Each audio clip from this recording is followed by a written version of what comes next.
Hello नमस्ते सत श्री अकाल केम छो कसं काय केडो आले केवो नाचो and welcome to presence mathematics lecture JW mains powered by I am done maths and hosted by Gaikwad sir. और आज हम जो देख रहे हैं वो देख रहे हैं पॉइंट चैप्टर, जो कि कोऑर्डिनेट ज्योमेट्री का पहला चैप्टर है। और पॉइंट चैप्टर से यानी कि पॉइंट, जैसे कि मैथमेटिक्स ये मानता है कि कोई भी ऑब्जेक्ट जो है वो पॉइंट से बनता है। फिजिक्स कहता है कि कोई भी ऑब्जेक्ट वाइब्रेशन से स्टेबल रहता है। केमिस्ट्री कहता है कि लिक्विड स्टेट, सॉलिड स्टेट वगैरह वगैरह, इतना पता नहीं है मुझे, लेकिन मैं मैथ्स के बारे में आपको बता सकता हूँ कि ऑलवेज मैथ्स प्रूवन दैट कि कोई भी ऑब्जेक्ट जो है वो स्टेबल है, कोई बनता है। जो भी ऑब्जेक्ट बनते हैं, जो भी आपके सामने जो भी चीजें दिख रही है, बोर्ड है, जो भी है, ये कैमरा होगा, ये सब चीजें स्टेबल है, ये सब चीजें बनी है क्योंकि वो छोटे छोटे छोटे छोटे छोटे पॉइंट्स को मिलाकर एक ये चीजें बन चुकी हैं। तो पॉइंट्स, ये जो चैप्टर है उसमें हम देखेंगे coordinate axis, x axis, y axis. हम ग्राफ ड्रॉ करते आ रहे स्कूलों में, एंड एक्स एक्सिस होता है, वाई एक्सिस होता है, एक्स वाई कोऑर्डिनेट्स बोलते हैं हम जिसको। तो उस पे डिपेंड ये चैप्टर है कि यूं मान लो कि एक पॉइंट फिर पढ़ेंगे।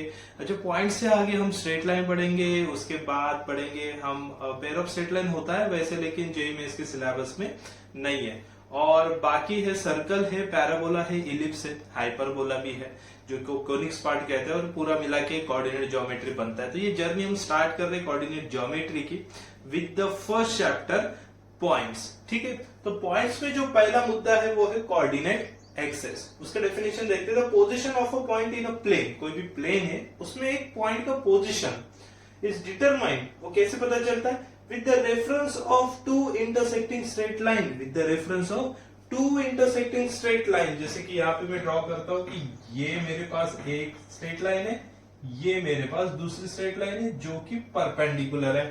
ठीक है, कॉल्ड कोऑर्डिनेट एक्सिस। परपेंडिकुलर, अच्छा परपेंडिकुलर होना कंपलसरी नहीं, परपेंडिकुलर होता है तो क्या कहते हैं उसे, मैं वो बताऊंगा थोड़ी देर में। और परपेंडिकुलर ना हो तो क्या कहते हैं, ये मैंने इसलिए ड्रॉ किया क्योंकि हमने स्कूलों में जो ग्राफ निकाला है उसमें हम वाई एक्सिस को पूरा लिखा है और एक्स एक्सिस को ऐसे उसको परपेंडिकुलर ड्रॉ किया है। ठीक है, तो इसे हम कार्टेशियन सिस्टम भी कहते हैं, बहुत सारे नाम भी आते हैं इसके। एक एक्सिस जो होता है वो एक्स होता है, दूसरा एक्सिस जो होता है वो वाई होता है। मैं बता दूं आपको कि जनरली बचपन से या बहुत पुरातन कालों से लोग उसको एक्स एक्सिस हॉरिजॉन्टल लाइन को और वर्टिकल लाइन को वाई एक्सिस कहते आ रहे हैं। वैसे कंपलसरी नहीं है कि उसको एक्स एक्सिस से बोले, वाई एक्सिस से बोले, वो जस्ट एक नाम गिवन दिया है और जब से एक नाम पड़ गया वैसे पड़ गया। जैसे आपका नाम है, किसी ने रखा आपका नाम, मम्मी ने, पापा ने, आपके आत्या भाई ने, उन्होंने नाम रखा आपका, तो वो एक बार पड़ गया, बस वही नाम गया। और उसके बाद दोस्तों के आपके प्यारे प्यारे नाम होते हैं। आपका जो रियल नेम होता है वो रियल नेम होता है आपका, अच्छा होता है, उसका कुछ मीनिंग निकलता है। एक और आपको कंपलसरी नाम मिलता है आपके थ्रू आउट द स्कूल में, अलग मिलता होगा शायद, 11th-12th में अलग, कॉलेजेस में अलग, पोस्ट ग्रेजुएशन में अलग, दोस्त कॉलोनी, इधर जहां पर भी दोस्त हो, आपके दोस्त, फैमिली छोड़ के दोस्त हो, वहां पे आपको कंपलसरी अलग अलग नाम मिलते होंगे और उसके मीनिंग वाहियात होंगे। छोड़ो, कोई बात नहीं। तो एक्स एक्सिस और वाई एक्सिस वैसे नाम फिक्स नहीं होते, लेकिन हमेशा हम इसको फॉलो करते आ रहे हैं तो इसी को फॉलो करेंगे। सो कोऑर्डिनेट एक्सिस क्या होता है? Position of a point in a plane is determined with the reference to the intersecting straight line. जो स्ट्रेट लाइन का इंटरसेक्शन करने से जिस पॉइंट का रेफरेंस मिलता है उसको हम कहेंगे कोऑर्डिनेट एक्सिस। वो जो लाइंस होती है उसको कहेंगे coordinate axis. Their point of intersection is called origin. ये हम बचपन से सुनते आ रहे कि जहां पर वो दो स्ट्रेट लाइन का ये पॉइंट होता है ना, ये वाला पॉइंट जहां पे इंटरसेक्टिंग पॉइंट होता है उसे कहते हैं origin. Next, if two axis of reference cut each other at a right angle, फिर से पढ़ रहा हूं देखो, if two axis of a reference cut each other at a right angle they are called rectangular axis। जो मैं already diagram निकाल चुका हूं कि दो axis, x axis, y axis, दोनों को मिला के क्या बोलते हैं? एक्सिस। अगर बोथ दोनों भी एक साथ आपको रिप्रेजेंट करना हो एक्स और वाई को, तो एक्सिस एक होगा तो एक्सिस बोलेंगे, एक्स एक्सिस, वाई एक्सिस, उस हिसाब से। तो एक्स एक्सिस है, वाई एक्सिस है, और दोनों भी क्या कर रहे हैं? Reference cut each other at a right angle. Right angle में कट कर रहे हैं, राइट एंगल में। ठीक है, तो राइट एंगल में कट कर रहा है तो उसे क्या कहेंगे हम? Rectangular axis. उसे क्या कहेंगे? रेक्टेंगुलर एक्सिस, आगे देखिए, if both the axes are not perpendicular, अगर वो दोनों भी एक्सिस है परपेंडिकुलर नहीं है, मान लो एक लाइन ऐसी जा रही है आपकी, दूसरी लाइन ऐसी जा रही है, तो ये परपेंडिकुलर नहीं है, then they are called oblique axis.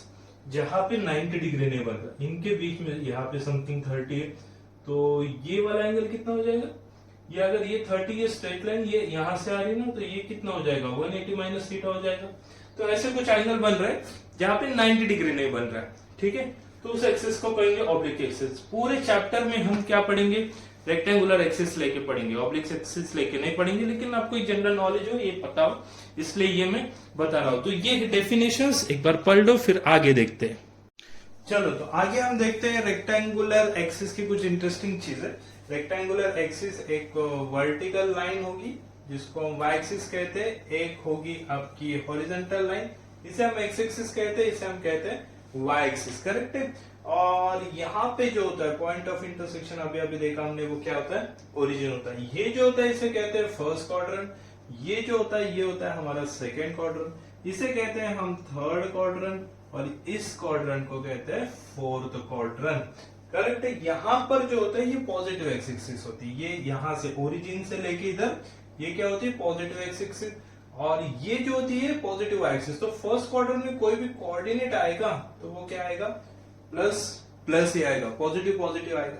वैसे ये जो होता है ना, ये होता है एक्स डैश, एक्स डैश यानी कि ये ओरिजिन से लेके लेफ्ट साइड पे जो होता है वो होता है निगेटिव नंबर्स का एक्सिस, और यहाँ पे तो ऑलरेडी पॉजिटिव, तो एक्स वाला पहले हम लिखते हैं तो माइनस होगा, और दूसरा जो नंबर होगा वो हमेशा प्लस होगा इन द सेकेंड क्वाड्रेंट। उसके बाद देखते हैं थर्ड क्वाड्रेंट में, थर्ड क्वाड्रेंट में क्या होता है, ये निगेटिव होता है, ये जो होता है ना ये होता है वाई डैश, वाई डैश यानी कि ओरिजिन के जो नीचे है वो सारे के सारे निगेटिव नंबर्स होते हैं, तो ये आता है निगेटिव माइनस निगेटिव। तो थर्ड क्वाड्रेंट में कोई भी नंबर आएगा तो वो दोनों भी उसके साइंस क्या होंगे, निगेटिव होंगे।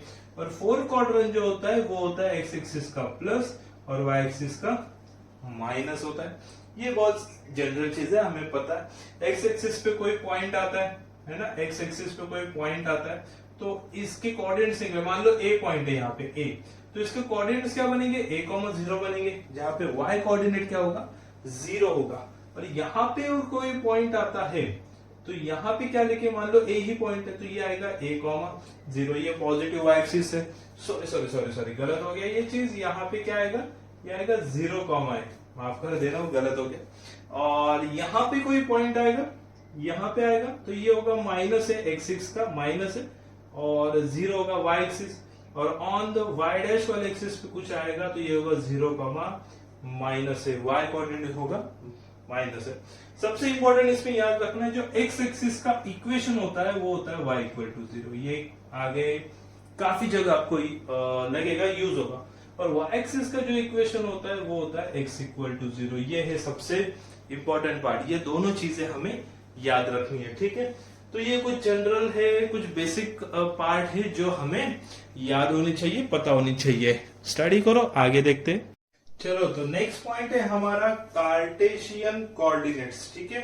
सो यहाँ पे डेफिनेशन देखो, the order pair of perpendicular distance from both the axes of a point P lying in a plane is called Cartesian coordinate. Order pair होनी चाहिए, order pair of perpendicular distance from both the axis, both the axis यानी कि हमें पता है कि ये हमारा है एक्स एक्सिस, ये हमारा है वाई एक्सिस, और कार्टेशियन कोऑर्डिनेट जिसको हम x, y कहते हैं ना, x, y वो होते हैं हमारे कार्टेशियन कोऑर्डिनेट्स, ठीक है। और मान लो यहाँ पे x, y है, यहाँ पे x, y कैसे बोला सर आपने, तो perpendicular distance from the both the axis, यानी कि ये x एक्सिस है, इससे ये पॉइंट का परपेंडिकुलर डिस्टेंस, मान लो ये जो है वो इतना पार्ट x है, और इधर से परपेंडिकुलर डिस्टेंस इसका, मान लो ये पार्ट जो है ये y पार्ट है, this is parallel to this, मतलब ये पार्ट जो है y पार्ट, करेक्ट। तो हमें ये जो पॉइंट है जिसे मान लो हम P कह रहे हैं, तो P पॉइंट तक हम कैसे पहुंचेंगे, x एक्सिस का x डिस्टेंस पार करेंगे, y एक्सिस का y डिस्टेंस पार करेंगे, और फिर जाके हम पहुंचेंगे P पॉइंट पे, ठीक है। तो P point is x, y is called Cartesian coordinate. अच्छा एक छोटा नोट है वो भी देख लो कि नोट क्या है, x को एब्सिसा भी कहा जाता है, x को दूसरी लैंग्वेज में एब्सिसा भी कहा जाता है। y को दूसरा जो नाम है वो है ऑर्डिनेट। ये क्यों बता रहा हूं, क्योंकि काफी सारे क्वेश्चंस में एब्सिसा, ऑर्डिनेट ऐसे वर्डिंग्स यूज किए जाते हैं। तो ये वाली चीजें हमें पता होनी चाहिए। x को क्या कहते हैं, एब्सिसा, और y को क्या कहते हैं, ऑर्डिनेट। और ये जो है ये कार्टेशियन प्लेन है, x एक्सिस y एक्सिस, इसे क्या कहते हैं, कार्टेशियन प्लेन। और कार्टेशियन प्लेन में जो x, y मिल रहा है, जिसको हमने p पॉइंट बोल रहे हैं कि x, y, उसे कहते हैं कार्टेशियन कोऑर्डिनेट्स। ठीक है, तो ये कंसेप्ट किसके रिलेटेड है, कार्टेशियन कोऑर्डिनेट्स, जिसे हम x, y हम कहते हैं। नेक्स्ट, नाउ नेक्स्ट जो पॉइंट है हमारे पास वो है पोलर कोऑर्डिनेट्स। तो अगेन हम सेम डायग्राम ड्रॉ करेंगे। यहाँ पे x एक्सिस होगा, यहाँ पे y एक्सिस होगा, और यहाँ पे एक पॉइंट। अब वो पॉइंट पोलर कोऑर्डिनेट्स के फॉर्मेट में पहले बता देता हूं कि ये जो पॉइंट है ना, ये ओरिजिन से टर्मिनेटिंग रे कर रहा है। यहाँ पे हमारा इनिशियल रे, अब ये टर्मिनेट होते जा रहा है, और ये टर्मिनेट कहां तक होते जा रहा है, ये टर्मिनेट होते जा रहा है इस पॉइंट तक। इस जो ये जो रे है, ये जो वेक्टर है, इसका जो डिस्टेंस होता है वो हम r कहते हैं। और x एक्सिस के साथ वो कितना एंगल बना रहा है, मान लो थीटा एंगल बना रहा है। Then polar coordinates of this point p is r, theta. तो पोलर कोऑर्डिनेट्स जनरली हम क्या कहते हैं, r, theta. What is r, वो लेंथ होती है पॉइंट से ओरिजिन तक का डिस्टेंस जो होता है। और जो ये जो वेक्टर है, ये एक्सिस के साथ जो थीटा बना रहा है, ठीक है, उसे थीटा, ये जो थीटा होता है वो वहां से मिलता है। अब थोड़ी देर के लिए हम क्या मान लेते हैं, इसको मान लेते हैं x, y बराबर। x, y तक कैसे पहुंचेंगे, ये जो होगा ये हमारा y डिस्टेंस होगा, और ये जो होगा ये हमारा x डिस्टेंस होगा, बराबर। अब यहाँ पे क्या करते हैं, यहाँ पे ये मान लो यहाँ पे 90 डिग्री, तो ये जो हो गया ना, इसको O नाम देता हूं। ये OP क्या हो गया, हाइपोटेन्यूस हो गया। और यहाँ पे जो है पॉइंट Q नाम देते, PQ, ये क्या हो गया, ये y एक्सिस, इसको परपेंडिकुलर दिखा दिया यहां से x। ठीक है, तो यहां पे बताओ मुझे, पहले तो बता दो यहां से कि cos थीटा क्या मिलेगा, cos थीटा क्या मिलेगा, what is cos theta, adjacent upon hypotenuse. तो cos थीटा, थीटा के लिए एडजेसेंट कौन है, x, और हाइपोटेन्यूस कितना है, r। तो यहां से हमें x की वैल्यू मिल सकती है कि x equal to cos theta into r रह गया हमारा, ये r आके यहाँ पे इंटू हो गया, तो r cos थीटा।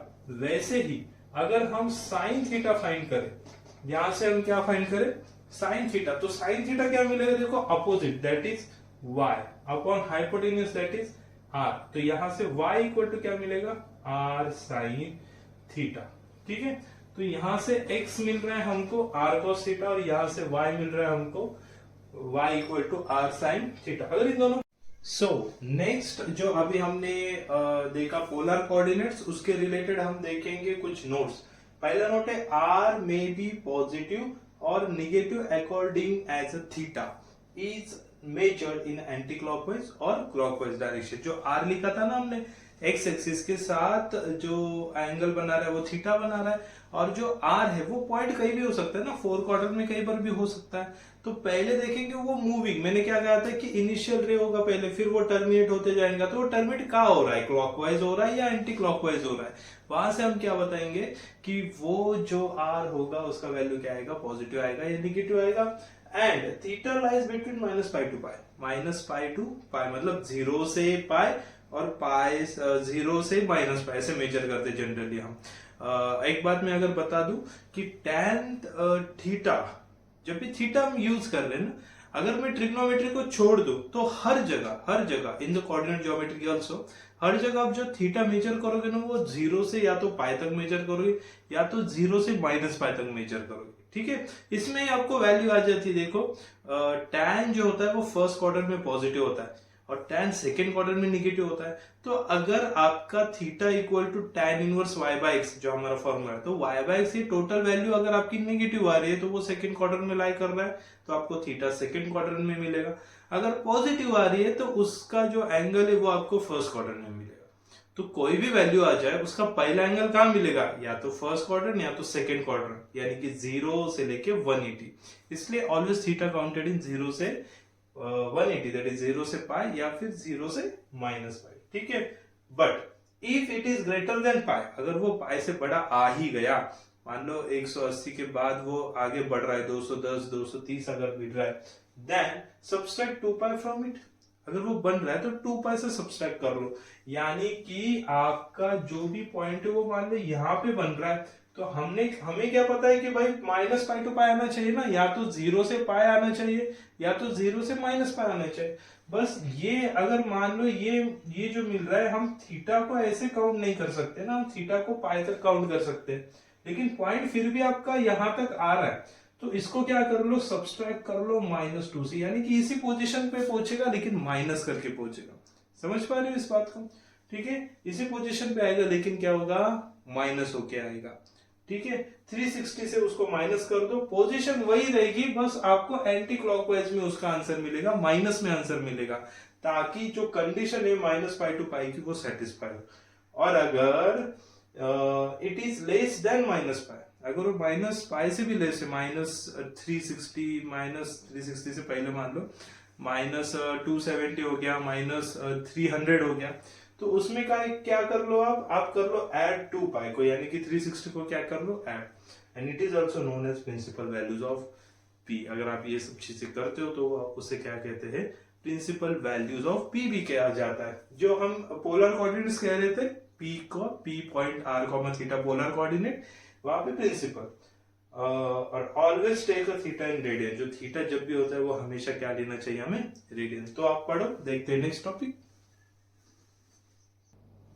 तो नेक्स्ट पॉइंट जो है वो है हमारा डिस्टेंस फॉर्मूला। आप देखेंगे हम डिस्टेंस फॉर्मूला, 2 पॉइंट्स है तो उसके बीच का डिस्टेंस कैसा। तो कार्टेशियन प्लेन पहले ड्रॉ कर लेते हैं, हमें पता है ये कार्टेशियन प्लेन, कोई एक पॉइंट यहाँ पे ले लेते हैं हम कि उसे कहते हैं P x1 y1, और कोई पॉइंट यहाँ पे ले लेते, उसे कहते हैं Q x2 y2। थोड़ा सा मैं इसको एक्सटेंड कर दूं आगे, ठीक है, और इसे भी कर देता हूं थोड़ा सा, तो अच्छे से आप समझ पाओगे इस चीज को। तो P जो पॉइंट है हमारा, P पॉइंट, ठीक है, वो x1, वो बना कैसे, हमें पता है परपेंडिकुलर डिस्टेंस, ठीक है, यहां से, ठीक है। और ये Q जो पॉइंट है ये कैसे बना, ये भी एक्सिस से परपेंडिकुलर, ये x एक्सिस था, ये जो था ये y एक्सिस था, तो यहां से परपेंडिकुलर। हमें फाइंड क्या करना है, हमें फाइंड करना है भाई ये P से लेके Q तक का डिस्टेंस कितना है, हमें फाइंड क्या करना है, ये P से लेके Q तक का डिस्टेंस कितना है ये फाइंड करना है। तो थोड़ा कंस्ट्रक्शन कर लेते, इसको कनेक्ट कर ले, इसको कनेक्ट करते परपेंडिकुलर, ताकि ये क्या बन जाए, राइट एंगल ट्राइंगल बन जाए। अब एक बात बताओ, अगर ये x है, x1 है ये x1 और ये है x2, तो मुझे बताओ, और ये जो थीटा बनेगा यहाँ पे बनेगा, ये मान लेंगे कि ये एक्सिस है, ये यहाँ पे ये लाइन आगे जाएगी, कहीं ना कहीं थीटा बनाएगी, वो ट्रांसवर्सल है, और उसको हम क्या दिखा रहे, थीटा से थीटा एडजस्ट कर रहे हैं। तो ये जो डिस्टेंस है यहाँ से यहाँ तक, ये वाला डिस्टेंस कितना होगा, इसको मैं हटा देता हूँ यहाँ से, यहाँ पे लिख देता हूँ x1 y1। ये जो डिस्टेंस है ये कितना होगा, ये x2 माइनस x1 हो जाएगा, ये बोल सकते हो।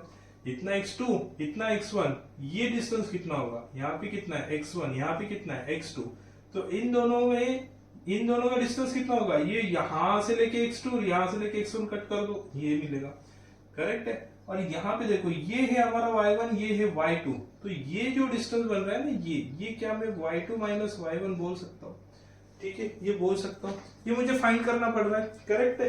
तो अब यहाँ पे क्या करेंगे, पाइथागोरस लगा देंगे भाई। हमें चाहिए क्या, हमें चाहिए PQ का डिस्टेंस, मॉड में लिख लो because distance is always positive. हमें चाहिए PQ का डिस्टेंस और PQ का स्क्वायर, देखो पाइथागोरस लगा देना यहाँ पे 90 डिग्री, PQ का square equal to x2 minus x1 का स्क्वायर बराबर प्लस y2 माइनस y1 का स्क्वायर, ऐसे लिख सकते हो, पाइथागोरस थ्योरम अप्लाई कर दिया।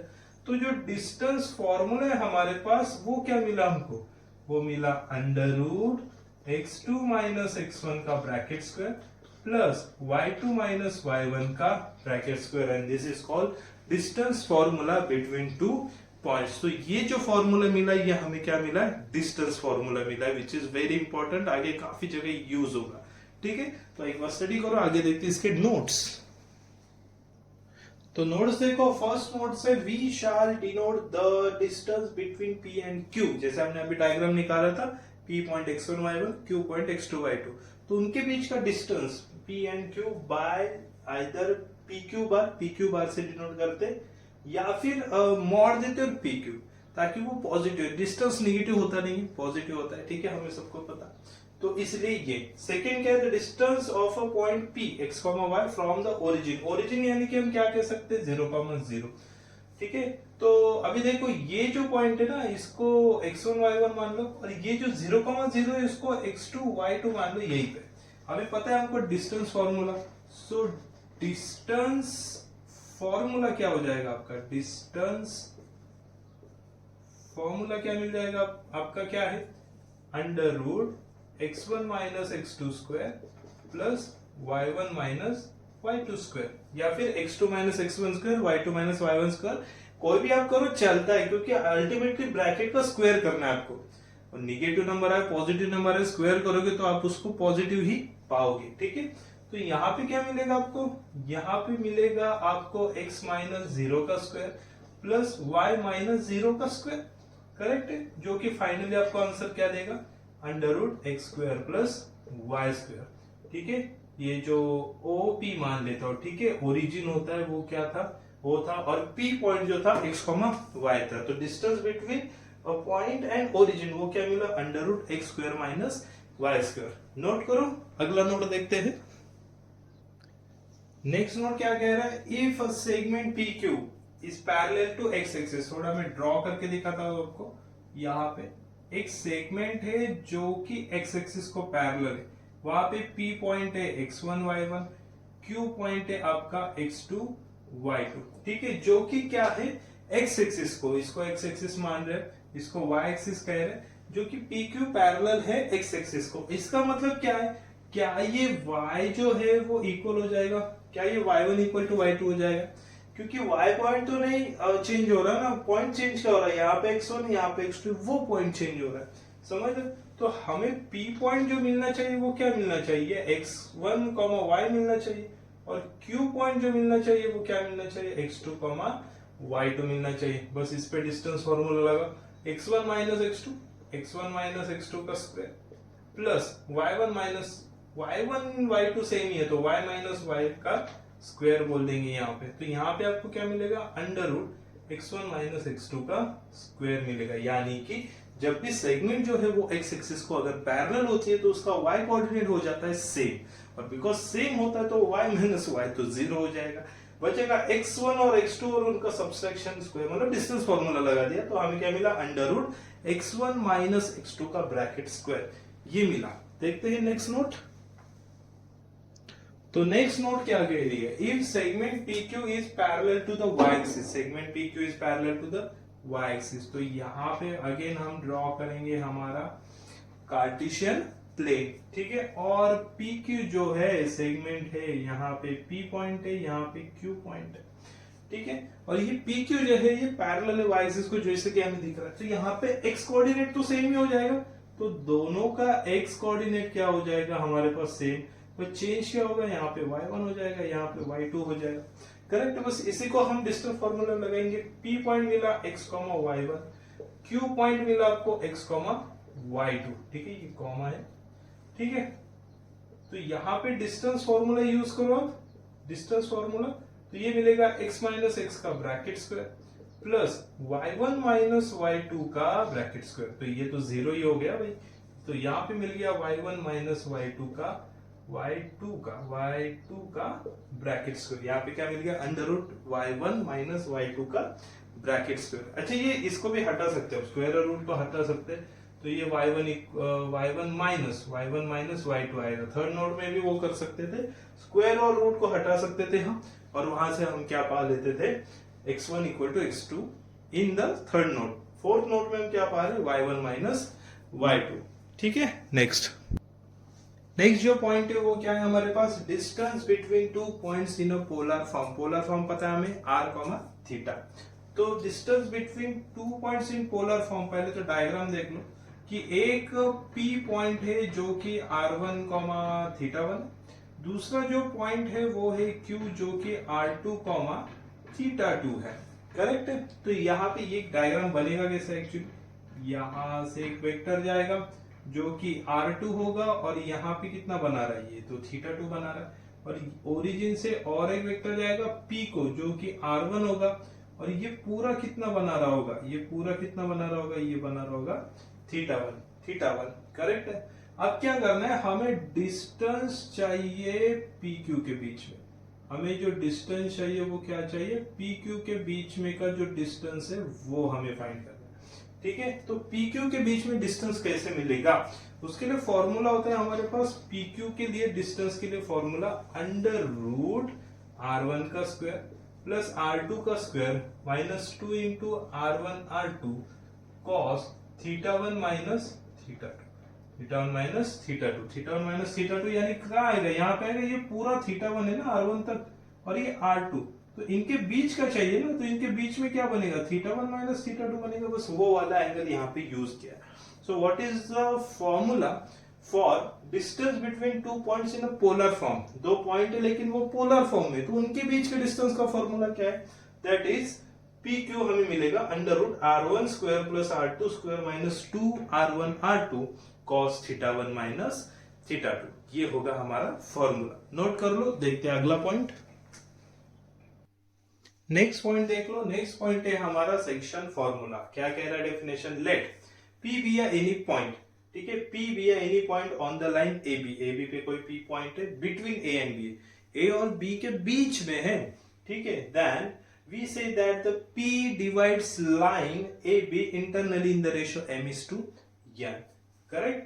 तो एक लाइन है जिसपे एक लाइन सेगमेंट कह रहा है A से लेके B, ठीक है, AB is any line segment and P is a point between A and B, तो P जो पॉइंट है वो है between, ठीक है, then we say that P divides line segment AB, we can say P divides line segment AB, ये AB जो इसको P डिवाइड कर रहा है इंटरनली, ये बड़ा इंपॉर्टेंट वर्ड है इंटरनली।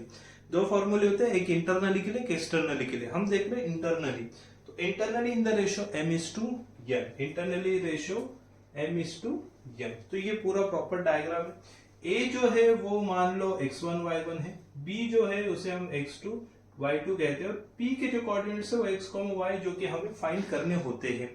करेक्ट है। तो यहाँ पे देखेंगे x और y फाइंड कैसे करेंगे, इसके लिए फॉर्मूला होता है x, y, इसके लिए फॉर्मूला क्या होता है, ये होता है, ये जो m होता है ना, ये m मल्टीप्लाई होता है इस x2 के साथ और n होता है x1 के साथ। यहाँ पे डायग्राम बहुत इंपॉर्टेंट है, क्योंकि कभी कभी डायग्राम हम तो देंगे ही नहीं आपको क्वेश्चन में, है ना, डायग्राम तो देंगे ही नहीं, कभी कभी कोई पॉइंट ही पूछ लेते, जैसे B पॉइंट बताओ, A पॉइंट बताओ, तो आपको पता होना चाहिए कि कौन सा पॉइंट निकल के किसके साथ मल्टीप्लाई हो रहा है, ठीक है। यहाँ पे ध्यान से देखना, ये M पॉइंट निकल के, ये जो M पॉइंट निकल के B से मल्टीप्लाई होता है और ये N पॉइंट निकल से A से मल्टीप्लाई होता है, ऐसे अल्टरनेट याद रख।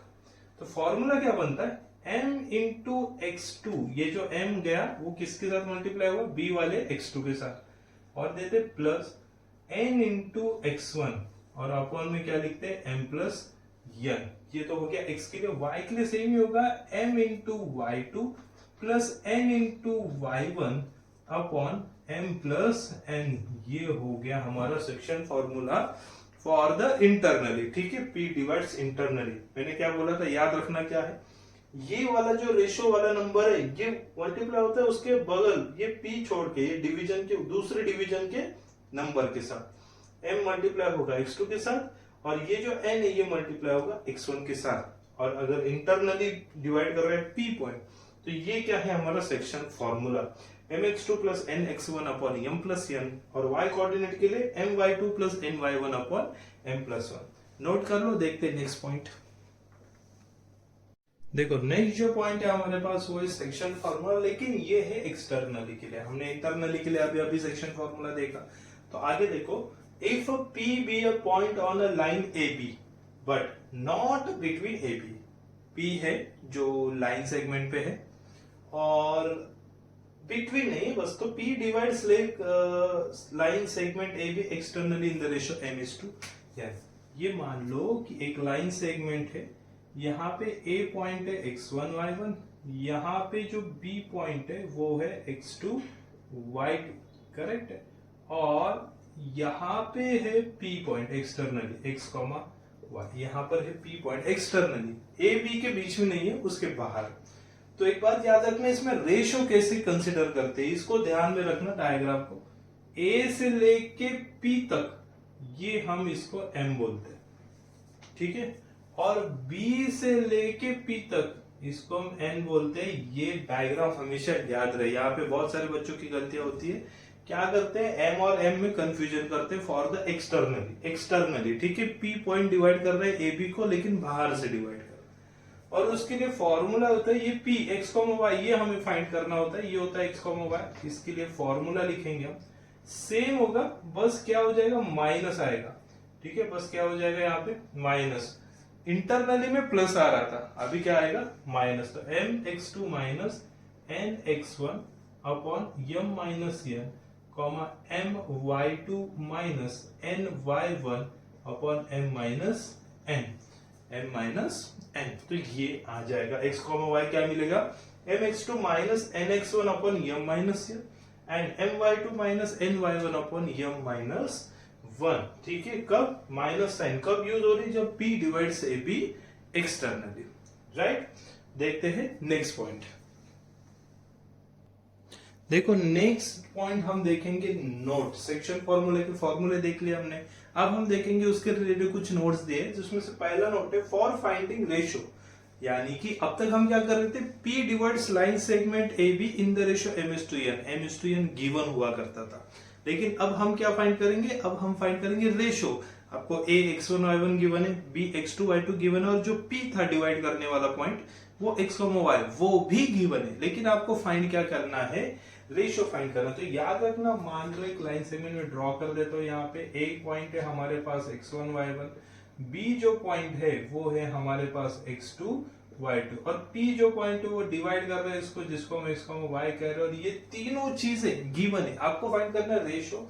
तो सबसे पहला काम क्या करो, आप इसको λ1 मान लो। Consider the point P divides line segment AB in the ratio λ1। सबसे पहले क्या करो, आप रेशियो किस में डिवाइड कर रहे हो उसको देखो, ठीक है, और उसे लिखो P point divide AB ratio λ1। और if lambda is positive then P divides internally, and if lambda is negative then P divides externally। मतलब समझ रहे हो कि आप फाइंडिंग कर रहे हो, λ1 डाल रहे हो, लैम्बडा की वैल्यू निकाल रहे हो, तो लैम्बडा की वैल्यू मिली। लैम्बडा की वैल्यू अगर निगेटिव मिली तो जो P पॉइंट है वो AB को एक्सटर्नली डिवाइड कर, या फिर लैम्बडा की वैल्यू अगर पॉजिटिव मिली, ये जो लैम्बडा हम फाइंड करेंगे वो पॉजिटिव मिली, then P point divide AB internally, ठीक है। क्योंकि वो तो डाउट आना चाहिए ना कि इंटरनली डिवाइड करेगा या एक्सटर्नली डिवाइड करेगा, पता नहीं हमको, ना ही उन्होंने बोला यहाँ पे, ठीक है। तो वो डिपेंड होगा टोटली लैम्बडा पे। लैम्बडा अगर पॉजिटिव हो तो इंटरनली डिवाइड करेगा, लैम्बडा अगर नेगेटिव हो तो वो एक्सटर्नली डिवाइड करेगा। इसे नोट कर लो। देखते हैं नेक्स्ट पॉइंट। तो देखो नेक्स्ट पॉइंट क्या बता रहा है हमें। नेक्स्ट पॉइंट बताया था straight line x plus by plus c equal to 0 divides joining of point A and B। तो एक स्ट्रेट लाइन है जो A और B को ज्वाइन करने वाली लाइन है, उसको कट कर रहे हैं। थोड़ा डायग्रामेटिकली देख लेते हैं कि ऐसा एक सेगमेंट है, यहाँ पे देख लो, यहाँ पे A पॉइंट है x1 y1, ठीक है, और यहाँ पे है, यहाँ पे B पॉइंट है x2 y2, करेक्ट। और यहाँ पे क्या हो रहा है, एक लाइन है, एक लाइन जो ऐसी जा रही है मान लो, जिसका इक्वेशन आपको गिवन है। इक्वेशन क्या है, ax plus by plus c equal to 0, ये इक्वेशन गिवन है जो कि यहाँ पे कट कर रहा है। तो AB को ये जो लाइन है ये कौन से रेशियो में डिवाइड कर रहे हैं, ये पूछ रहा है। तो पहले तो वही मान लेंगे, अगर हमें रेशियो फाइंड करना है तो यहाँ पे क्या बोलेंगे हम, λ1 में डिवाइड कर रहे हैं। सबसे पहले क्या बोलेंगे, λ1 में डिवाइड करो। उसके लिए फॉर्मूला क्या है देख लो, λ/1 equal to minus of ax1 plus by1 plus c upon ax2 plus by2 plus c। समझ गए। तो क्या करना है, ये x plus by plus c equal to 0, ये एक लाइन का इक्वेशन है, और लाइन के इक्वेशन में हमें लैम्बडा फाइंड करना होता है। बेसिकली हमें क्या करना होता है कि भाई ये लाइन AB को कौन से रेशियो में डिवाइड कर रही है, वो कैसे पता चले, मतलब तो रेशियो पता हो तो वो पता चले। तो रेशियो में से पता चले, सबसे पहला step consider line divides A B in the ratio lambda is to 1, ठीक है। और सेकेंड स्टेप फॉर्मूला अप्लाई करो, lambda upon 1 equal to minus ax1 by1 plus C x1 y1 यानी कि a वाले कोऑर्डिनेट्स अपॉन में ax2 प्लस by2 प्लस सी x2 y2 यानी कि b वाले कोऑर्डिनेट्स। पहले a वाले कोऑर्डिनेट्स फिर b वाले कोऑर्डिनेट्स, इसमें पुट करो, यहाँ पे नंबर बनेगा, यहाँ पे बनेगा लैम्बडा, और वो लैम्बडा हमें बताएगा कि वो किस रेशियो में डिवाइड कर रहा है। अगेन लैम्बडा अगर पॉजिटिव है तो लाइन इंटरनली डिवाइड कर रही, और लैम्बडा अगर निगेटिव है तो लाइन जो है वो एक्सटर्नली डिवाइड कर रही। नोट कर लो, देखते हैं नेक्स्ट पॉइंट। तो नेक्स्ट कुछ नोट्स है वो भी देख लो। The line joining the points a x1 y1 and b x2 y2 divide by the x axis, एक लाइन सेगमेंट है b जो कि x एक्सिस से कट हो रहा है इन the ratio minus y1 upon y2। तो x एक्सिस से कट हो रहा है तो x वाला कोऑर्डिनेट तो सेम ही रहेगा, करेक्ट है। तो y1 और y2 वही उसका रेशियो बताएगा कि वो किस में कट कर रहा है। किसी भी x एक्सिस से स्ट्रेट, अरे लाइन तो स्ट्रेट है ना भाई, ठीक है। तो वहां पे क्या हो जाएगा, y1 और y2 ये बताएगा, यानी कि माइनस y1 बाय y2 ये क्या होगा, उसका रेशियो होगा। जो m/n ले रहे उसको माइनस y1 अपॉन y2 लेंगे। और वही लाइन सेगमेंट अगर y एक्सिस से डिवाइड हो रही है, y एक्सिस की वजह से डिवाइड हो रही है, तो उसके रेशियो क्या हो जाएगा, minus x1 upon x2। Next point, if m equal to n, अब मान लो जो p पॉइंट डिवाइड कर रहा है वो m/n रेशियो में कर रहा है, और वो m/n रेशियो ही इक्वल होगा, m और n ही इक्वल होगा, तो क्या मिलेगा, point p is mid point मिलेगा भाई। और मिड पॉइंट का फॉर्मूला पता है ना हमको, अगर दो पॉइंट है तो ये x1 प्लस x2 बाय 2 मिलेगा, और y1 प्लस y2 बाय 2 मिलेगा। This is the mid point formula, correct है।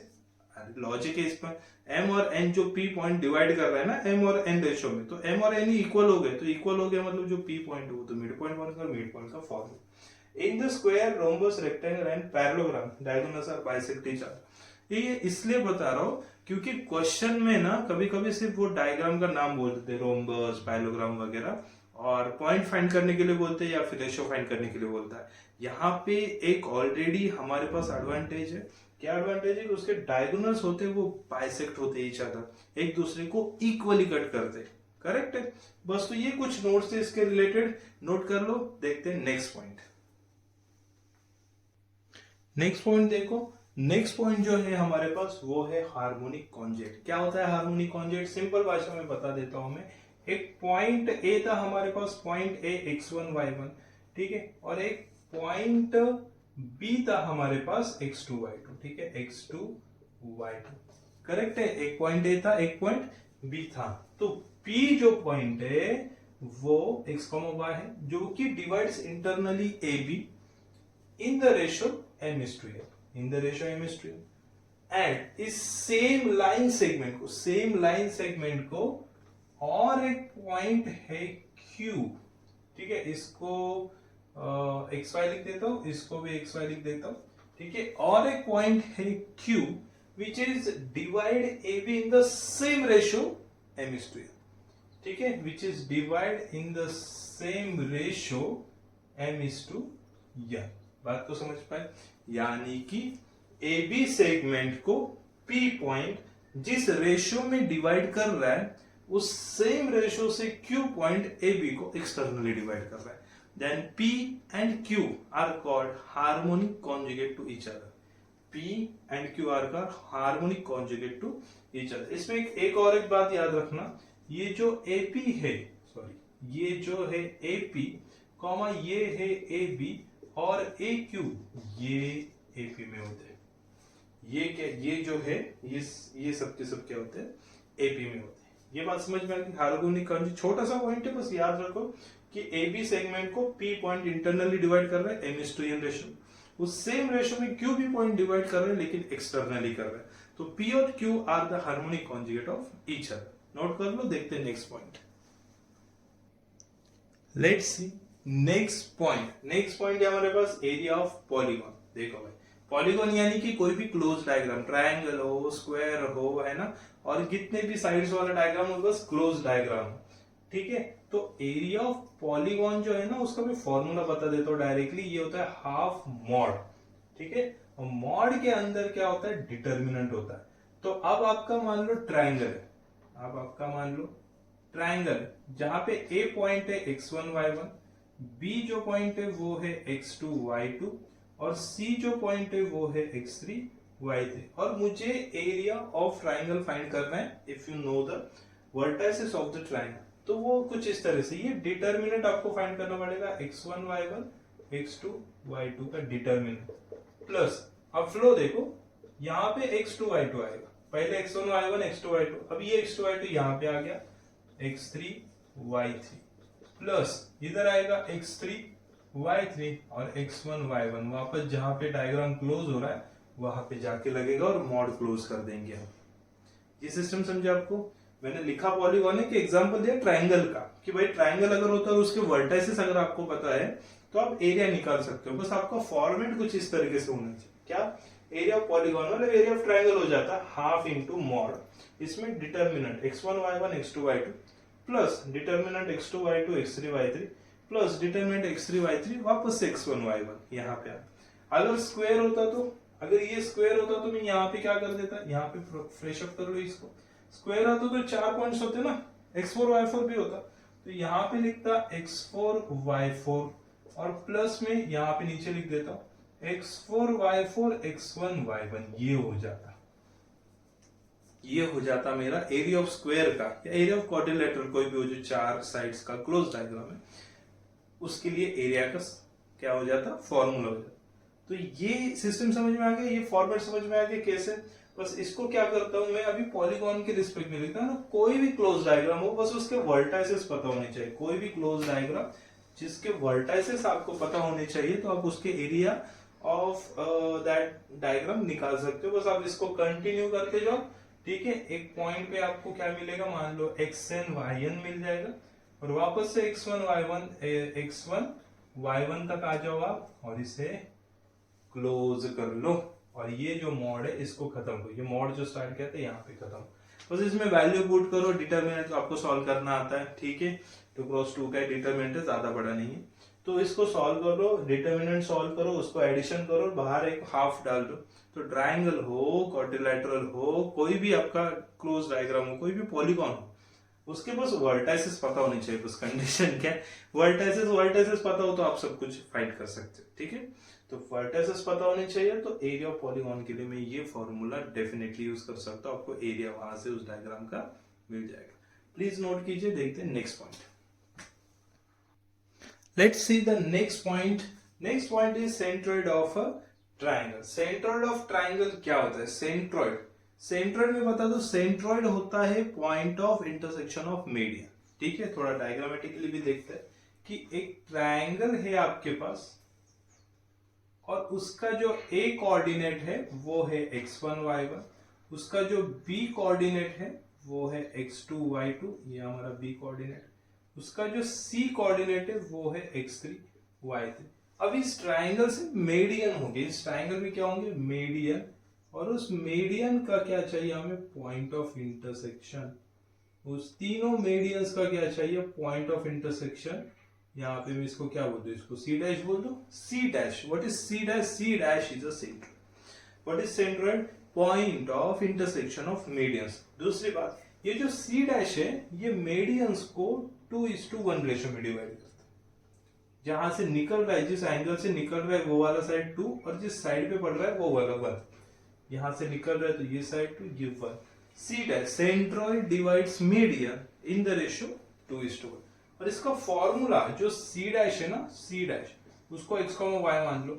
और इस सेंट्रोइड का फॉर्मूला क्या होता है? बहुत ही इजी फॉर्मूला होता है, वो होता है x1 plus x2 plus x3 y3 y1 plus y2 plus y3 by 3। तो कुछ इस तरीके से हम इसको क्या कर सकते हैं, लिख सकते हैं। फॉर्मूला क्या है मेरे पास, x1 plus x2 plus x3 by 3 and y1 plus y2 plus y3 by 3, right. ये है सेंट्रोइड का फॉर्मूला। सेंट्रोइड क्या होता है, point of intersection of median. Note कर लो, देखते हैं नेक्स्ट पॉइंट। चलो तो नेक्स्ट पॉइंट देखते हैं। नेक्स्ट पॉइंट क्या है हमारे पास, circumcentre of a triangle. Circumcentre of a triangle. What is circumcentre of a triangle? Note कर लो चाहिए तो। सर्कम सेंटर क्या होता है? Point of intersection of perpendicular bisector of sides, ठीक है, point of intersection of perpendicular bisector of sides. Again एक ट्राइंगल होगा, ट्राइंगल का ए पॉइंट होगा हमारा x1 y1, बी जो पॉइंट है वो हमारा x2 y2 होगा, ठीक है, और सी जो पॉइंट है हमारा वो होगा x3 y3, और साइड्स का परपेंडिकुलर बाइसेक्टर, ठीक है, साइड्स का क्या मिलेगा, मिलना चाहिए परपेंडिकुलर बाइसेक्टर मिलना चाहिए, ठीक है, ये परपेंडिकुलर साइड्स पे क्या है, ये परपेंडिकुलर, और उसका point of intersection, in bisectors का पॉइंट ऑफ इंटरसेक्शन यहाँ पे दिख रहा है आपको, यहाँ पे दिख रहा है ये वाला पॉइंट, ठीक है, और इसको मान लो मैं P बोल देता हूँ, फिलहाल P बोल देता हूँ, जो कि जिसके कोऑर्डिनेट्स क्या होंगे x, y, जिसके कोऑर्डिनेट्स होंगे x, y, and you have to find x, y, ठीक है।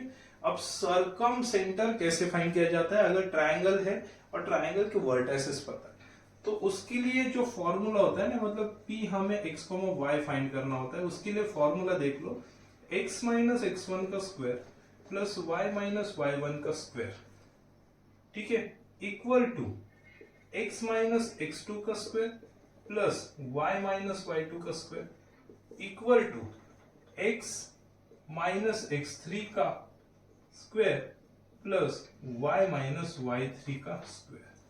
तो ये फॉर्मेट में आपको फॉर्मूला लिखना है, और मैं बता देता हूं ये जो इक्वेशन बनेगा बिकॉज x एंड y जो है वो वेरिएबल है, तो यहाँ पे एक इक्वेशन बनेगा, यहाँ पे इक्वेशन, यहाँ पे इक्वेशन, लेकिन आपको क्या करना है, ये वाला और ये वाला एक साथ सॉल्व करना है। ये पहला इक्वेशन बनाएगा आपको, this equation equal to this लेके एक लिखो, एक सॉल्विंग करो, आपको एक इक्वेशन बनेगा, और ये वाला दूसरा इक्वेशन बनेगा, इन दोनों को लेके सॉल्व करो, इन दोनों को, ये वाला पार्ट और ये वाला पार्ट, बीच में इक्वल टू साइन दिख रहा है आपको, ये दोनों को एक साथ सॉल्व करो तो दूसरा इक्वेशन मिलेगा, और 1 एंड 2 को साइमल्टेनियसली सॉल्व करो, वहां से आपका आंसर मिलेगा, आंसर यानी कि क्या, x, y की वैल्यू मिलेगी। अल्टीमेटली हमें दो इक्वेशन बनेंगे, दो इक्वेशन में से हमको x, y की वैल्यू निकालना है। कैसे?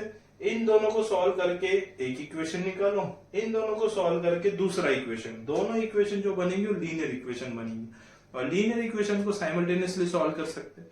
तो लीनियर इक्वेशन को साइमल्टेनियसली सॉल्व करके आपको x और y की वैल्यू निकालनी, वही x और y की वैल्यू क्या होगी आपकी, सर्कम सेंटर का क्या होगा, सर्कम सेंटर होगा, करेक्ट। अच्छा, इसमें एक नोट है, वो भी मैं फटाक से बता देता हूँ। अगर आपका ट्राइंगल जो है वो राइट एंगल ट्राइंगल है, आपका ट्राइंगल जो है वो राइट एंगल ट्राइंगल है, x1 y1 अगेन यहाँ पे है, यहाँ पे B पॉइंट है हमारा x2 y2, और यहाँ पे जो है C पॉइंट है x3 y3। अगर आपका जो ट्राइंगल बन रहा है राइट एंगल, आपको वो कैसे पता चलेगा, आपको कोऑर्डिनेट्स तो दिए हो, ट्राइंगल तो देंगे ना, इतने शरीफ तो है नहीं कि वो ट्राइंगल दे देंगे डायरेक्टली, आपको कोऑर्डिनेट्स दिए होंगे, उसका लेंथ आपको चेक करना पड़ेगा। अगर वो सारे लेंथ जो है वो आपको पाइथागोरस से सेटिस्फाई हो रहे तो वो राइट एंगल ट्राइंगल बन रहा है, और अगर राइट एंगल ट्राइंगल बन रहा है then circumcentre is midpoint of hypotenuse, ठीक है, then circumcentre is a midpoint of hypotenuse. ये बात हमेशा आपको याद रहे, ठीक है। ये है एक स्पेशल नोट, ये है हमारा फॉर्मूला, नोट कर लो। देखते हैं नेक्स्ट पॉइंट। चलो तो लगे यार, अगला पॉइंट देख लेते हैं। इन सेंटर, यहाँ पे मैंने डायग्राम ऑलरेडी ड्रॉ की, क्योंकि डायग्राम मुश्किल है, फिर भी इतनी परफेक्ट नहीं, मैंने कोशिश की है अच्छा आने की। तो इन सेंटर क्या है, इन सेंटर है एक ट्राइंगल के अंदर सर्कल होगा, और ट्राइंगल का एंगल बाइसेक्टर, इसको मैं यहाँ पे निशानी दे देता हूँ, ऐसे यहाँ पे क्या दो, अभी यहाँ पे स्टार दे दो ऐसा, ठीक है। ट्रायंगल का एंगल बाइसेक्टर का पॉइंट ऑफ इंटरसेक्शन, तो what is in centre, point of intersection of angle bisector of triangle, ठीक है, जो कि सर्कल में यहां पे लाई करेगा, और ये जो पॉइंट होगा जिसे मैं आई बोल दे रहा हूं, कैपिटल आई, ये होगा हमारा इन सेंटर। अब यहाँ पे कुछ चीजें जरूरी है, यहाँ पे देखो, यहाँ पे ए होगा x1 y1, यहाँ पे जो है वो b होगा x2 y2 और यहाँ पे जो c है वो x3 y3 होगा। साथ ही साथ हमें साइड्स के लेंथ भी पता होनी चाहिए, जैसे कि एंगल ए के अपोजिट, एग्जैक्टली अपोजिट का जो साइड है उसका लेंथ है कैपिटल सॉरी स्मॉल है। एंगल बी जो इसका अपोजिट जो साइड है उसका लेंथ है बी, ठीक है। और एंगल सी के अपोजिट की जो लेंथ है उसका जो साइड है उसकी जो लेंथ है वो है सी, ठीक है। तो याद रखना स्मॉल ए बी सी है वो क्या है, साइड्स है ऑफ ट्रायंगल, और कैपिटल एबीसी जो लिखा है वो क्या है, एंगल्स है। कैपिटल एबीसी क्या है, वो क्या है, एंगल्स है, ठीक है। ठीक है, तो यहाँ पे इन सेंटर है, incentre X comma Y, इसका फॉर्मूला में क्या दे दो आपको, ये होता है A X one plus B X two sorry B X two plus C X three upon A plus B plus C, और a y1 plus b y2 plus c y3 upon a plus b plus c। This is the formula of incentre, this is the formula for the in centre. ये बात आपको याद रहेगी, ठीक है। Triangle small ABC है वो sides of triangle है, कैपिटल एबीसी वो एंगल्स है या फिर कोऑर्डिनेट्स है, coordinates x1 y1 x2 y2 x3 y3, ठीक है। और यहाँ पे ये इस फॉर्मेट में बनेगा इन सेंटर का फॉर्मूला, नोट कर लो। देखते हैं अगला पॉइंट,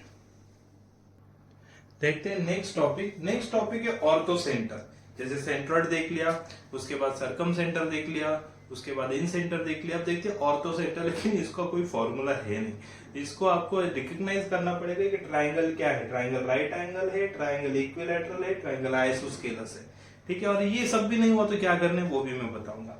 तो ऑर्थो सेंटर है क्या actually, it is the point of intersection of altitudes. Simple एक ट्राइंगल है, देखो यहाँ पे दिखा रहा हूं, एक ट्राइंगल है, यहां से साइड पे पड़ने वाला जो परपेंडिकुलर है यानी कि अल्टीट्यूड से है ना, उसका पॉइंट ऑफ इंटरसेक्शन, उसका पॉइंट ऑफ इंटरसेक्शन वो बस अल्टीट्यूड है भाई, वो सिर्फ परपेंडिकुलर है, ठीक है। उसका पॉइंट ऑफ इंटरसेक्शन उसे क्या कहेंगे, ऑर्थो सेंटर। अब देखो नोट, कुछ नोट है। If triangle is right angle, अगर ट्राइंगल जो राइट एंगल बना, कैसे पहचानेंगे, कोऑर्डिनेट्स गिवन होंगे, चेक कर लो लेंथ ऑफ साइड, वो अगर हाइपोटेनिया पाइथागोरस को अगर प्रूव कर रहे तो वो राइट एंगल ट्राइंगल है। Then orthocentre is the point where right angle is form. अगर राइट एंगल ट्राइंगल है, अगर यहाँ पे राइट एंगल ट्राइंगल बन रहा है तो यहाँ पे बन रहा है ना 90 डिग्री, तो ये आपका बन जाएगा ऑर्थो सेंटर। जहां पे 90 डिग्री बन रहा है वहां पे बनेगा orthocentre. If triangle is a equilateral triangle, ठीक है, triangle is a equilateral triangle, then centroid, circumcentre, incentre, orthocentre coincides. अगर ट्राइंगल जो है वो इक्विलैटरल ट्राइंगल है तो centroid, circumcentre, incentre और जितना भी देखा अभी तक हमने वो सारे एक ही पॉइंट आ जाएंगे, वो सारे के सारे क्या आएंगे, एक ही point. In the case of equilateral triangle, in isosceles triangle centroid, circumcentre, incentre, orthocentre lie on a same line, एक सेम लाइन पे, यानी कि कोलिनियर हो जाएंगे सबके सब, ठीक है। और ये सब भी नहीं हुआ, मान लो कि ये ट्राइंगल बना ही नहीं, इक्विलैटरल बना नहीं, आइसोस्केलस बना नहीं, कुछ नहीं, सिर्फ नॉर्मल ट्राइंगल। यहाँ पे दिखा देता हूं मैं, यहाँ पे ए पॉइंट है x1 y1, यहाँ पे बी पॉइंट है x2 y2 और यहाँ पे सी पॉइंट है x3 y3, ठीक है। अगर इन नोट्स में से आइसोस्केलस बनाने, इक्विलैटरल बनाने, राइट एंगल बनाने, फिर भी आपको ऑर्थो सेंटर फाइंड करने के बोला है तो कैसे सॉल्व करोगे। ये जो है ना, ये मान लो ये ए डी, यहाँ पे नाम दे देता हूं डी और यहाँ पे नाम देता हूं ई। तो AD is perpendicular to B C, तो अगर एडी एक लाइन ही है अल्टीमेटली और बीई वो भी तो लाइन है। अगर दो लाइंस का अगर इक्वेशन मुझे मिल जाए और उसको मैं साइमल्टेनियसली सॉल्व करूं तो क्या मुझे एक्स कॉमा वाई का पॉइंट ऑफ इंटरसेक्शन मिल सकता है, करेक्ट है। तो एडी, अब देखो बीसी तो आपको पता है तो उसका स्लोप पता है, स्लोप पता है तो परपेंडिकुलर एडी तो एडी का भी स्लोप पता है, तो एडी का स्लोप पता है and AD passing through x1 y1, तो by point slope point form y minus y1 equal to m x minus x1, उससे एडी का इक्वेशन मिलेगा। सेम विद बीई, अब AC के कोऑर्डिनेट्स पता है तो स्लोप पता है, स्लोप पता है तो बीई का भी स्लोप पता है, and B passing through the point B x2 y2, तो उस लाइन का भी इक्वेशन मिलेगा। देखो दो इक्वेशन मिल गए, दो लाइंस को साइमल्टेनियसली सॉल्व करो, वो पॉइंट ऑफ इंटरसेक्शन यानी कि x, y होगा, वही हमारा ऑर्थो सेंटर होगा। बस फाइनल, समझा? इतना इजी है। या तो नोट फॉलो करना चाहिए या तो ये मिलना चाहिए, दोनों में से कहीं से भी आप क्या निकाल सकते हो, ऑर्थो सेंटर निकाल सकते हो। करेक्ट है, नोट कर लो। देखते हैं नेक्स्ट पॉइंट। चलो तो नेक्स्ट पॉइंट देखते हैं। अभी नेक्स्ट पॉइंट है हमारा लोकस। नेक्स्ट पॉइंट क्या है हमारा? Locus. The curve describe by a point which move under given condition is called its locus। फिर से पढ़ रहा हूं। The curve described by a point, एक पॉइंट से डिस्क्राइब कर रहे हैं, which move under given certain condition, कोई भी एक ऐसा पॉइंट जो एक सर्टन कंडीशन को फॉलो कर रहा है, कोई भी ऐसा पॉइंट जो सर्टन कंडीशन को फॉलो कर रहा है। फॉर एग्जांपल ये हमारे पास A है या हमारे पास B है और क्वेश्चन है इसका मिड पॉइंट, तो इसका मिड पॉइंट यहां होगा जिसको मैं M बोल रहा हूं। मान लेते M is a midpoint of A। क्या इस बोर्ड को प्लेन मानते, क्या इस प्लेन में ये M एक ही पॉइंट है जो मिड पॉइंट देगा? नहीं। अगर मिड पॉइंट का मतलब क्या होता है, ये इक्वली डिवाइड कर, मैं अगर यहां पे एक पॉइंट लू तो ये भी तो मिड पॉइंट हो जाएगा इसके बराबर लाइन में। मैं यहां पर भी कोई पॉइंट लू तो ये भी तो मिड पॉइंट होगा। मैं इधर भी कोई पॉइंट लू ये भी तो मिड पॉइंट ही होगा। ये जो M होगा है ना, M डैश, इसको भी M डैश, इसको भी M डैश दे देते है ना, ये सारे के सारे मिड पॉइंट ही हो गए ना। ठीक है, इस प्लेन में इस AB के लिए ये M डैश भी तो मिड पॉइंट है, ये पॉइंट मिड पॉइंट है, ये भी, ये तो ऐसे कितने मिलेंगे? बहुत सारे मिलेंगे। तो वो बहुत सारे जो पॉइंट्स मिल रहे हैं ना उसे लोकस कहते हैं। वो जो बहुत सारे पॉइंट्स मिल रहे हैं उस पॉइंट को कहते हैं लोकस। तो किस कंडीशन के अंडर मूव हो रहा है? वो किस कंडीशन के अंडर मूव हो रहा है? मिड पॉइंट कंडीशन के अंदर, कि वो AB से इक्वी डिस्टेंस पे हो, ये होगी कंडीशन, ये हो गया मिड पॉइंट। उस कंडीशन के अंडर वो पॉइंट क्या हो रहा है? मूव हो रहा है। ठीक है, यहां तक समझ गया? ये है लोकस। अब इसको सॉल्व कैसे करते हैं? ठीक है, लोकस सॉल्व करने के कुछ स्टेप्स है वो बताता हूं, इसको नोट कर लो। देखते हैं नेक्स्ट पॉइंट। देखो next point, equation of locus. अब लोकस क्या है हमें पता चला, अब उसका इक्वेशन फाइंड करना होता है। एक मैं बात आपको बता रहा हूं, लोकस पॉइंट भी अगर हम बोल रहे हैं ना, लेकिन उसका लोकस अगर फाइंड करना है तो वो इक्वेशन के फॉर्मेट में आएगा। क्यों आएगा? जितने भी लोकस पॉइंट है उसको अगर मैं ज्वाइन कर लो तो वो क्या बनेगी? लाइन बनेगी, है ना। और जो भी एक कर्व बनेगा उस कर्व का क्या होता है? इक्वेशन होता है। ठीक है, तो इक्वेशन ऑफ लोकस में स्टेप 1 है assume the point P H, K is a locus. जो भी हमें फाइंड करने के बोला, जैसे एग्जांपल में मैंने मिड पॉइंट बोला, मान लो मिड पॉइंट फाइंड करने के लिए बोला था, तो point P is a midpoint H, K, ऐसा अज्यूम करेंगे। Second, apply the given mathematical condition. जो भी condition as per the question, हर क्वेश्चन में अलग अलग कंडीशंस होंगी। एज पर द क्वेश्चन, हर क्वेश्चन में अलग अलग कंडीशन, तो उसको अप्लाई करो। जैसे मिड पॉइंट था वो कंडीशन थी। ठीक है, next, eliminate the variable if any. H और K छोड़ के अगर कुछ अलग वेरिएबल है X, Y, Z, उसको एलिमिनेट करना। और एलिमिनेट करने के लिए जो भी कंडीशन है वो भी क्वेश्चन ही गिवन देगा। वैसे तो ज्यादा आता नहीं है इसमें, लेकिन अगर फिर भी कोई क्वेश्चन आ गया तो आपको एलिमिनेट करना पड़ता है। H और K छोड़ के अगर कुछ वेरिएबल्स है तो उसको हटा दो वहां से। ठीक है, और रिप्लेस H को X, K को Y, H को X लिख दो, K को Y लिख दो, और वापस वो क्या होगा? X और Y के फॉर्मेट में इक्वेशन मिलेगा। और फाइनली जो इक्वेशन मिलेगा वो होगा हमारा इक्वेशन ऑफ लोकस। ठीक है, तो ये जो सारे हमने पॉइंट्स पढ़े हैं ये है पॉइंट्स चैप्टर के नोट्स। ठीक है, ये है थ्योरेटिकल, ये है सारे डेफिनेशंस, ये डायग्राम्स, ये सारे इंपॉर्टेंट पॉइंट्स, मतलब होल चैप्टर है। ऐसे नहीं कि मैंने सिलेक्टेड दिया, पूरा whole chapter, this chapter which name is points. इसके रिलेटेड क्वेश्चन हम नेक्स्ट वीडियो में देखेंगे। इसको यहीं पे रोक देते हैं। Thank you so much.